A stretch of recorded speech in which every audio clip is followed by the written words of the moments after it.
Hello friends, उन्नति study academy में आपका स्वागत है। और आज हम पढ़ेंगे संविधान की अनुसूचियां। भारतीय संविधान 1947 को जब हमारा देश आज़ाद हुआ था, उसके बाद 26 नवंबर 1949 को संविधान सभा द्वारा एक संविधान पारित किया गया था। और उस समय पर संविधान में सिर्फ 12 भाग और 8 अनुसूचियां थी। उस टाइम पे कितनी थी? 12 भाग थे, 8 अनुसूचियां थी। पर कुछ समय के बाद क्या हुआ कि संवैधानिक संशोधन के बाद, जब कुछ संवैधानिक संशोधन किए गए, तब उसके बाद अनुसूचियों की संख्या जो थी वो 12 हो गई।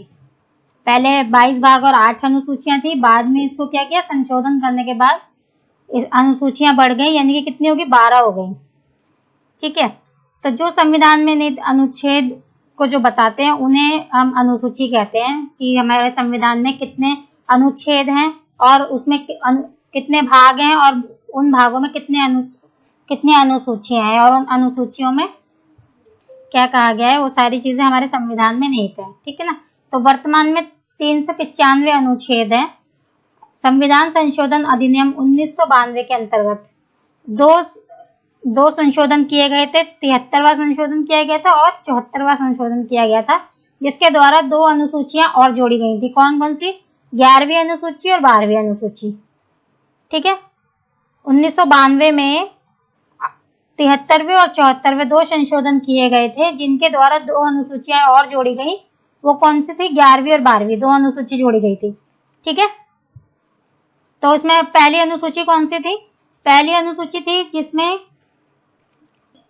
पहली अनुसूची के अंतर्गत कहा गया था कि इस सूची के अंतर्गत क्या था कि भारत के जो जितने राज्य हैं और जितने केंद्र शासित प्रदेश हैं, वो इस सूची में बताए गए हैं कि भाई भारत के अंदर 29 राज्य हैं और 7 केंद्र शासित प्रदेश हैं। इन सब के बारे में पहली अनुसूची में वर्णन किया गया है। ठीक है।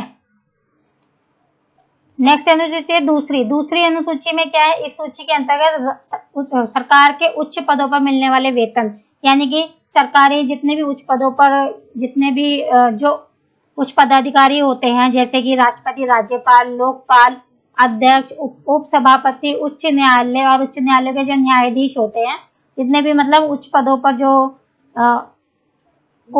पर जितने भी हमारे जो कार्यरत हैं, उन सबके बारे में इस दूसरी अनुसूची में कहा गया है कि उनको वेतन, भत्ते और पेंशन, यानी कि कितना वेतन उनका होगा, उनको क्या भत्ते मिलेंगे और उनकी पेंशन कितनी होगी, इन सब का उल्लेख किया गया है। ठीक है। दूसरी अनुसूची में सिर्फ इतना ही बताया गया है कि जितने भी उच्च पदों पर जो कार्यरत हैं, जो कार्य कर रहे हैं, उनका वेतन कितना होगा, भत्ते कितने होंगे और पेंशन कितनी दी जाएगी। ठीक है। तो अगली अनुसूची में हम चलते तीसरी अनुसूची। इसमें क्या था? इस सूची के अंतर्गत भारत के उच्च पदाधिकारी जैसे कि राष्ट्रपति, उपराष्ट्रपति या उच्च न्यायालय और उच्च न्यायालय के न्यायाधीश जैसे होते हैं, तो उनको शपथ जो दिलाई जाती है उसका उल्लेख किया गया है। कि तीसरी अनुसूची में ये लिखा गया है कि जितने भारत के जो राष्ट्रपति, उपराष्ट्रपति हैं या न्यायालयों के न्यायाधीश हैं, उनको शपथ दिलाई जाएगी। उस शपथ का उल्लेख किया गया तीसरी अनुसूची में। ठीक है। तो अभी तक हमने 3 अनुसूची पढ़ी है। पहली अनुसूची में भारत के 29 राज्य और 7 केंद्र शासित प्रदेश का वर्णन है। दूसरी अनुसूची में जितने भी उच्च पदों पर उच्च पदाधिकारी हैं, उन सबका वेतन, भत्ते और पेंशन, इनका उल्लेख है, इनके बारे में बताया गया है। और तीसरी अनुसूची में हमने पढ़ा है उच्च पदाधिकारियों और उच्च राष्ट्रपति या उच्चतम न्यायालय या न्यायाधीशों के द्वारा जो शपथ ली जाती है, उनका उल्लेख किया गया है तीसरी अनुसूची में। ठीक है। ठीक है स्टूडेंट्स, अगले हम चलते हैं चौथी अनुसूची पे। तो इस अनुसूची में कहा गया है कि राज्य तथा संघीय के अंतर्गत आने वाले क्षेत्रों की राज्यसभा में प्रतिनिधित्व का वर्णन है। मतलब इस राज्य तथा संघीय के अंतर्गत जो भी राज्य हैं या संघीय क्षेत्र हैं, उनके अंतर्गत राज्यसभा में जो भी प्रतिनिधित्व कर सकते हैं या जो उसमें हिस्सा ले सकते हैं, उनके बारे में बताया गया है कि भाई राज्यों के अंदर आप प्रतिनिधित्व इस तरीके से कर सकते हैं और संघीय क्षेत्रों की राज्यसभा में प्रतिनिधित्व इस तरीके से है। ठीक है। चौथी अनुसूची में ये सब बताया गया। पांचवी अनुसूची है जो उसके अंतर्गत है अनुसूचित क्षेत्रों तथा अनुसूचित जनजाति प्रशासन, अनुसूचित क्षेत्र तथा जनजाति प्रशासन व नियंत्रण के बारे में। अनुसूचित क्षेत्र जो होते हैं उसके बारे में बताया गया है, और अनुसूचित जनजाति SC ST जो होते हैं उनका प्रशासन उनके लिए किस तरीके से कार्यरत होगा, और उनको क्या हम उनकी हेल्प किस तरीके से कर सकते हैं, और उनके बारे में जो जो उनके अधिकार हैं उनके प्रशासन को लेकर या उन पे नियंत्रण के लिए, उसके बारे में बताया गया है कि SC ST के लिए हम क्या क्या कर सकते हैं। ठीक है, उस तरीके से उसमें पांचवी अनुसूची में इसका उल्लेख किया गया है। छठी अनुसूची है, इसमें असम, मेघालय, त्रिपुरा, मिजोरम राज्यों के जनजाति क्षेत्रों के बारे में बताया गया है। ठीक है, असम, मेघालय, त्रिपुरा और मिजोरम ये 4 राज्य हैं, इनके जनजाति क्षेत्रों के बारे में छठी अनुसूची में बताया गया है। ठीक है, तो हमने पढ़ा है इसमें चौथी अनुसूची में क्या था, राज्य तथा संघीयों के अंतर्गत आने वाली राज्यसभा के प्रतिनिधित्व का वर्णन है। पांचवी अनुसूची में अनुसूचित क्षेत्रों तथा अनुसूचित जनजाति के प्रशासन व नियंत्रण के बारे में बताया है, और छठी अनुसूची में असम, मेघालय, त्रिपुरा और मिजोरम के राज्यों के जनजाति क्षेत्रों के बारे में, क्षेत्रों के प्रशासन के बारे में बताया गया है। ठीक है स्टूडेंट्स, आगे बढ़ते हैं हम। सातवीं अनुसूची, तो सातवीं अनुसूची में क्या है, इस सूची के अंतर्गत केंद्र और राज्यों के बीच शक्तियों के बंटवारे के बारे में उल्लेख है। ठीक है, कि केंद्र सरकार के हाथ में कौन कौन सी शक्तियां होंगी और राज्य सरकार के हाथ में कौन कौन सी शक्तियां होंगी। मतलब केंद्र सरकार, अगर हम किसी राज्य पे अगर हम काम करना चाहते हैं, किसी राज्य के विकास के लिए कार्य करना चाहते हैं, तो उसके लिए क्या है कि केंद्र सरकार क्या क्या उठा सकती है कदम, क्या क्या उनके रूल्स हैं, और राज्य सरकार हैं जो उसमें जो उस लाभ के पद पे जो बैठे हुए उस समय में, वो राज्यों के लिए क्या क्या अपने रूल्स और रेगुलेशंस इसमें बता सकता है। यानी कि केंद्र और राज्यों के बीच शक्तियां बटी हुई हैं कि ये उनके अधिकार है केंद्र सरकार के, और इतने ये हैं जो वे राज्य सरकार के अधिकार हैं। ठीक है, तो सातवीं अनुसूची में केंद्र और राज्यों की शक्तियों के बारे में बताया गया है।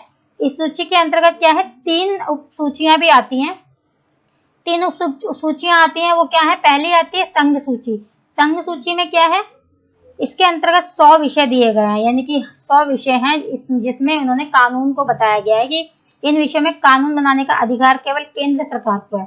संघ सूची किसके अंतर्गत आती है, केंद्र सरकार के अंतर्गत आती है, कि इसमें जितने भी कानून बनाने का जो अधिकार है वो सिर्फ और सिर्फ केंद्र सरकार के अंतर्गत आता है। केंद्र सरकार कानून बना सकती है, और संविधान के लागू होने के समय में इसमें क्या थे, 97 विषय थे, पर अभी 100 विषय हो गए हैं, यानी कि 100 विषय हो गए हैं जिसमें केंद्र सरकार जो है वो कानून बनाने का अधिकार रखती है।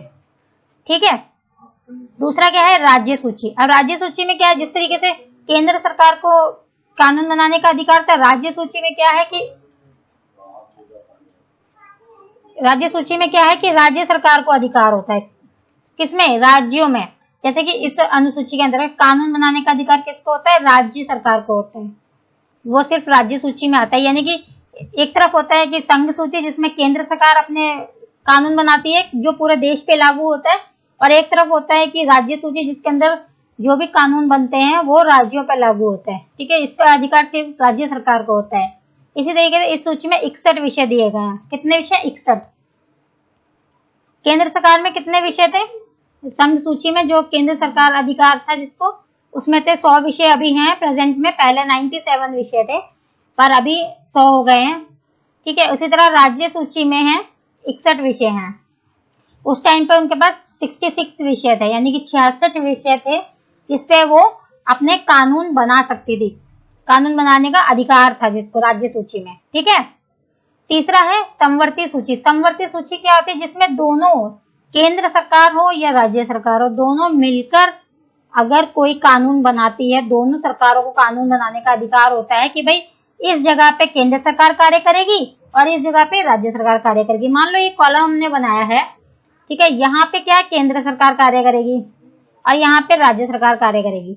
तो केंद्र सरकार ने जो जो अपने अधिकार, जो भी कानून बनाए हैं वो इसमें वर्णन होगा, और राज्य सरकार ने जो अपने कानून बनाए हैं वो यहाँ पे वर्णन होगा।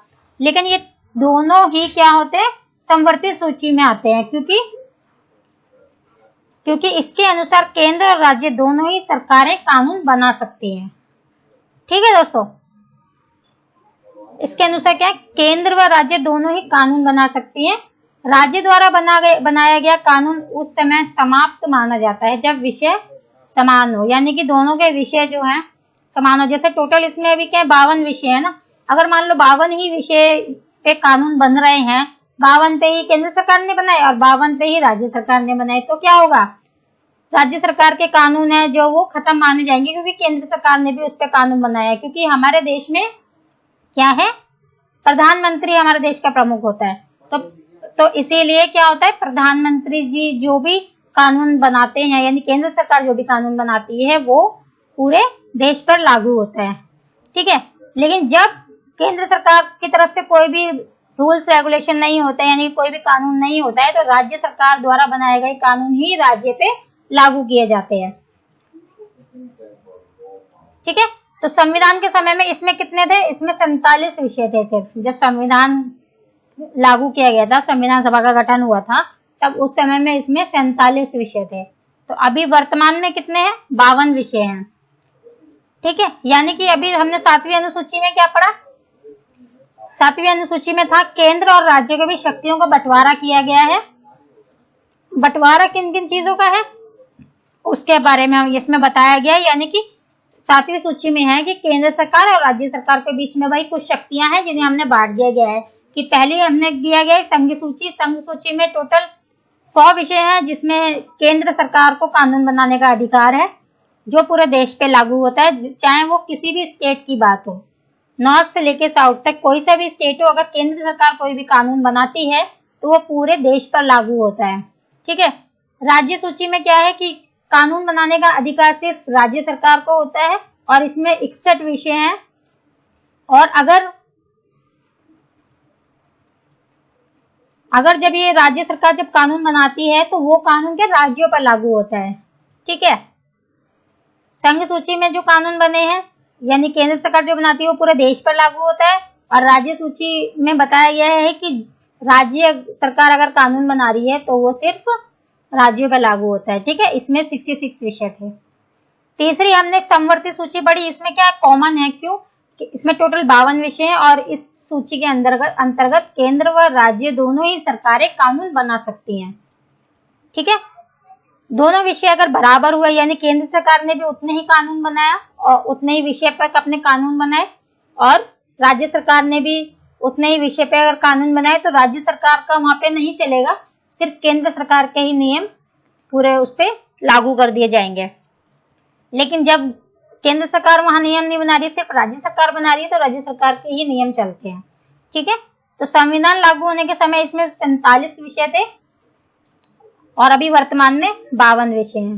तो हमने इस 7वीं अनुसूची में पढ़ा शक्तियों का बंटवारा, संघ सूची, राज्य सूची और समवर्ती सूची। ठीक है स्टूडेंट, इतना समझ में आ गया। अब हम आगे बढ़ते हैं। 8वीं अनुसूची, 8वीं अनुसूची में क्या है, इस अनुसूची के अनुसार भारतीय संविधान द्वारा 22 भाषाओं का उल्लेख है। कितनी भाषाएं हैं, 22 भाषाएं हैं। शुरू में क्या था कि सिर्फ 14 भाषाएं थी, 14 भाषाओं को मान्यता प्राप्त थी बस। सन 1904 में संशोधन करके 4 नई और भाषाएं शामिल की गई। कौन कौन सी, मैथिली, संथाली, डोगरी और बोडो, ये 4 अन्य भाषाएं और शामिल कर दी गई 2004 में जब संशोधन किया गया था। पहले कितनी भाषाएं थी, 22 भाषाएं थी, लेकिन जब संविधान शुरू हुआ था, संविधान सभा का गठन हुआ था, उस समय में सिर्फ 14 भाषाओं को मान्यता प्राप्त की गई थी। ठीक है ना, उस समय में सिर्फ 14 भाषाएं थी और अभी कितनी है, 22 भाषाएं हैं। 2004 में 4 और जोड़ दी गई तो इतनी हो गई, 22 हो गई। ठीक है, यानी 8वीं अनुसूची में भाषाओं का उल्लेख किया गया कि टोटल 22 भाषाएं हैं। ठीक है, इतना क्लियर है। आगे बढ़ते हैं। 9वीं अनुसूची, इस अनुसूची के अनुसार सूची में सम्मिलित विषयों को न्यायालय में चुनौती नहीं दी। इस सूची में कहा गया है कि यदि कोई विषय मौलिक अधिकार का उल्लंघन करता है, हमारे जो मौलिक अधिकार होते हैं, पता है ना मौलिक अधिकार, हमारे जो मौलिक अधिकार होते हैं उनका उल्लंघन कोई करता है तो उच्चतम न्यायालय कानून की समीक्षा कर सकता है। उच्चतम न्यायालय जो है, यानी हमारा जो न्यायालय है, वो कानून के खिलाफ जाके आवाज उठा सकता है कि भाई मौलिक अधिकारों का उल्लंघन कोई नहीं कर सकता, मौलिक अधिकारों का उल्लंघन करना अपराध है। ठीक है ना, हर किसी को मौलिक अधिकार प्राप्त है हमारे देश में। मौलिक अधिकारों का उल्लंघन करने पे उच्चतम न्यायालय जो है वो कानून की समीक्षा कर सकता है। इस अनुसूची को प्रथम संविधान संशोधन अधिनियम 1951 द्वारा जोड़ा गया है। ठीक है ना, 9वीं अनुसूची है, इसको 1951 द्वारा एक संशोधन अधिनियम था, उसके द्वारा जोड़ा गया है। और इस अनुसूची में 283 अधिनियम है। कितने अधिनियम है? 283, जिनमें राज्य सरकार द्वारा संपत्ति अधिकरण का भी उल्लेख है। ठीक है, 9वीं अनुसूची में क्या कहा गया है कि यदि मौलिक अधिकारों का उल्लंघन किया जाता है किसी के द्वारा, तो वो है उच्चतम न्यायालय जो है वो कानून की समीक्षा कर सकता है, यानी कानून का वहां पे खंडन कर सकता है और उस पे कार्रवाई कर सकता है कि मौलिक अधिकारों का उल्लंघन नहीं होगा। और इसमें क्या क्या किया गया था, ये 1951 में, ये जो 9वीं अनुसूची है वो 1951 में संविधान संशोधन अधिनियम 1951 द्वारा जोड़ा गया है। ठीक है, इस अनुसूची में 283 अधिनियम है और जिनमें राज्य सरकार द्वारा संपत्ति का अधिकरण भी है, यानी कि राज्य सरकार द्वारा जो संपत्ति है उसका भी अधिकरण किया गया है। समझ आ गया? तो नेक्स्ट अनुसूची है 10वीं अनुसूची। 10वीं अनुसूची में क्या है? इस अनुसूची के अंतर्गत दल बदल संबंधी कानूनों का उल्लेख है।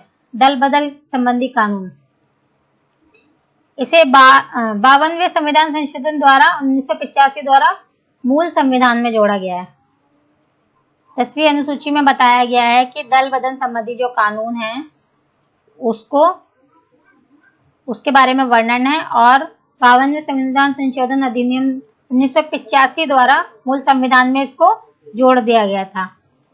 ठीक है, तो हमने अभी तक 8वीं, 9वीं और 10वीं 3 अनुसूची पढ़ी है, जिसमें 8वीं अनुसूची में 22 भाषाओं का उल्लेख है।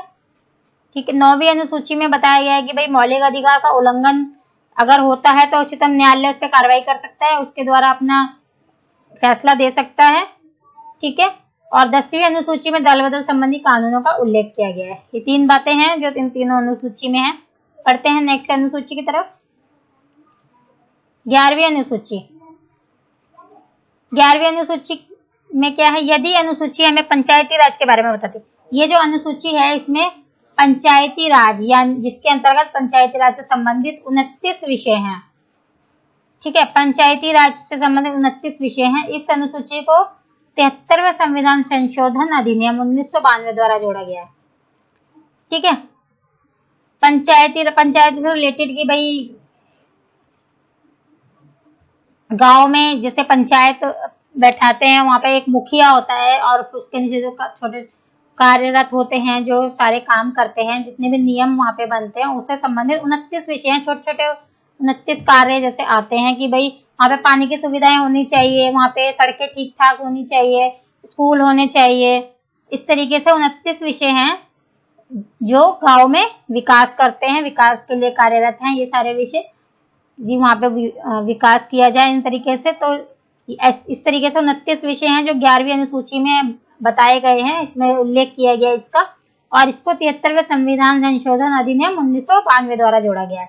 ठीक है, समझ आ गया? 12वीं अनुसूची। इस अनुसूची के अंतर्गत क्या है? शहरी क्षेत्रों के स्थानीय स्वशासन, यानी शहर में जो रहते हैं वहां का स्वशासन कैसा हो, सड़कें कैसी हो, वहां पानी की सुविधा, रहने की सुविधा, लाइट, बिजली वगैरह जो होती है, उससे संबंधित बातों का वर्णन किया गया। यानी इस अनुसूची को 74वें संविधान संशोधन 1992 द्वारा जोड़ा गया है। और इस अनुसूची में टोटल 18 विषय हैं, यानी कि सिंपल सा है। 11वीं अनुसूची में क्या है? 11वीं अनुसूची में गांव से रिलेटेड है, यानी कि ग्रामीण विकास के बारे में बताया गया है कि ग्रामीण विकास किस तरीके से होगा। उसमें 29 विषय जो दिए गए हैं, उस 29 विषयों को ध्यान में रख के वहां विकास किया जाएगा। और इसको 73वें संविधान संशोधन 1992 द्वारा जोड़ा गया है। और 12वीं अनुसूची में क्या है, शहरों के बारे में बताया गया है कि शहरों में किस तरह विकास होगा, लाइट, पानी, सुविधा, उन सब चीजों को जो विकास के लिए जो इस्तेमाल किया जाएगा, उसमें 18 विषय हैं, ठीक है ना। और इसको 74वें संविधान संशोधन द्वारा 1992 में जोड़ा गया है, ठीक है। सारी अनुसूची क्लियर हो गई। हमने 1 से लेकर 12 सारी आज अनुसूची पढ़ी है, तो अभी ये सारा क्लियर है। अगर कुछ समझ में नहीं आता है तो आप कमेंट बॉक्स में एक मैसेज करके या मुझे कंफर्म कर सकते हैं क्वेश्चन। अगर कुछ समझ में ना हो तो आप पूछ सकते हैं, ठीक है। तो आज की क्लास बस इतनी थी।